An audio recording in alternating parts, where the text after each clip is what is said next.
The Irrational Confidence Podcast. First game that we're going after. This game is going to be played in Nevada, in Reno. The SMU Mustangs going to the Nevada Wolfpack. SMU is a member of the ACC now, but they're taking $0 from the ACC. At time of record, SMU is a 27.5 point road favorite.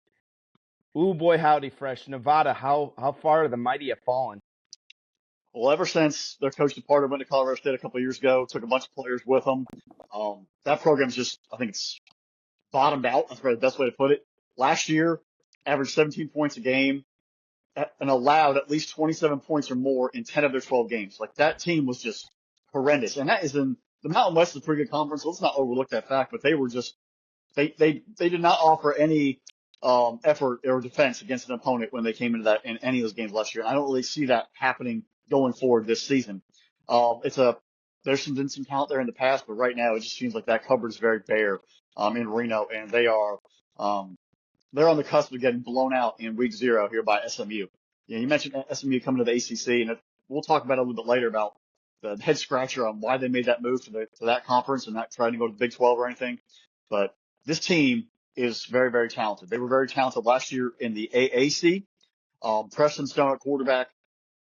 You're going to hear a lot of his name this season, and he's going to have a chance to put up some serious numbers. But the depth is not just him. It's not just the quarterback.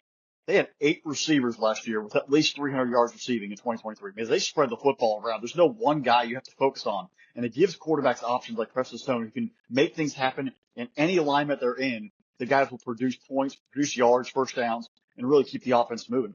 And they're not just also a pass first team. They are very balanced. They threw for 3,800 yards and change, and they ran for 2,400. They are going to put points up. They're going to move the football. There's not very many defenses in the league that are truly going to be able to shut them down. Yes, the level of play in the ACC will be a step up from where they were last year, but their schedule, when you look at it, is not Right, not going to be overwhelming, not going to be daunting, especially right. from a defensive perspective. And that will give them a chance to really keep training that offense and developing. And once the dollars kick in from everything that they've raised, which has been a buku amount, they're going to start getting NIL deals. They're going to start getting kids from Texas, and they're going to start layering up because now they are no longer in the AAC. They're in the ACC. That right there, brand alone, is going to give them something to build off of. Yeah. Fresh, people don't understand. Again, they look at the SMU and go, why in the world would you take $0 to join the ACC? As I'm making the same mistake here, trying to get used to saying ACC for them. But they have one of the most deep pocket boosters in the entire country, an alumni base there. They have a lot of serious money behind it. And a lot of those old boosters remember the glory days of the 70s and 80s and coming up and the party being there in Dallas with SMU. I'm telling you, man, there's a fan base and an alumni base that is motivated to see this team get back. They've been great. They've been really like an under the radar, really good team. You got to remember a couple of years ago with Tanner Mordecai and him just putting up mass amounts of stats. I want to say was it maybe rivalry week or the week before that we did the big, talk about SMU making a huge jump. And I think Tulane jumped them very late in the season That's to win correct. that conference, if I remember right.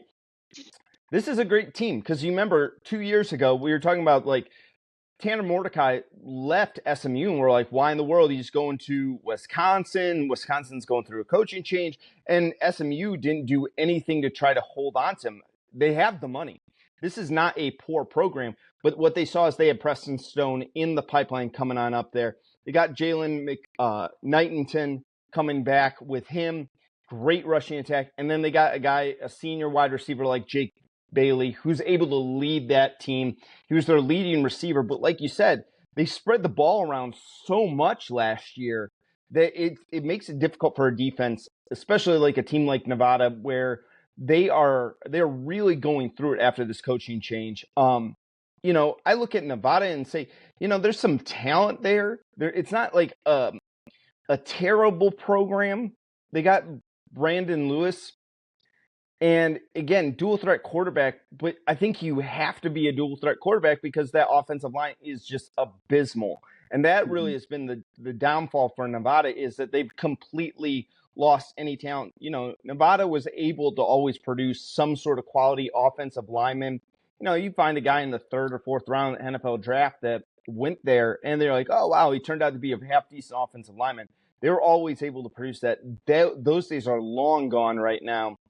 I don't know. I don't see the Wolfpack being competitive in this game. I think this is one of those things, Fresh, where you just want to make sure that you're not beat by like 50 in this game. This will be beat down city. They will cover the spread. Nevada, it will not be a Nevada Wolfpack party, that's for sure. But it will be, if you're watching at 8 o'clock at night, you've made it through the couple games ahead of time. It's on, CBS Sports Network. If you get that channel, tune in, watch, get a little peek at Preston Stone and that offense, and you'll be intrigued. The talent. We'll obviously see what that matriculates to later down the season against more tougher competition. But right now, it's a chance for them to get their feet under them. There's no preseason in college football, which I think we always forget. That first couple of weeks, people are still trying to figure it out. They've only scrimmaged against each other. How does everything sort of sync and flow in the real gameplay?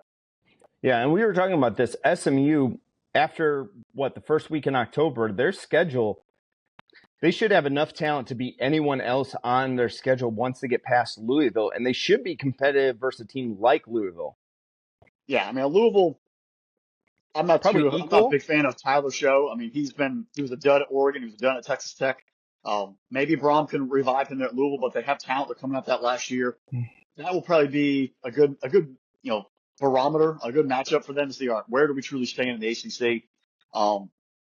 Going forward, what are our prospects for being a truly successful team to challenge for a playoff spot or even an ACC title? I know that's pretty bold speaking, but that should be your goal. You're coming to the league. At some point, you got to know, all right, how long is it going to take my program to be able to contend for a championship? Right. If there's no hope, then why did you move that league? That brings you nothing. And that's the question you need to ask. Can we actually contend for a title in this league? Because winning is what matters, folks. If you're going to somewhere that I'm just going to be tagging along, like, what are you doing? You're tagging along just to be not forgotten. You got a chance to dictate where you want to go. You got to make sure you take advantage of the opportunity. Yeah.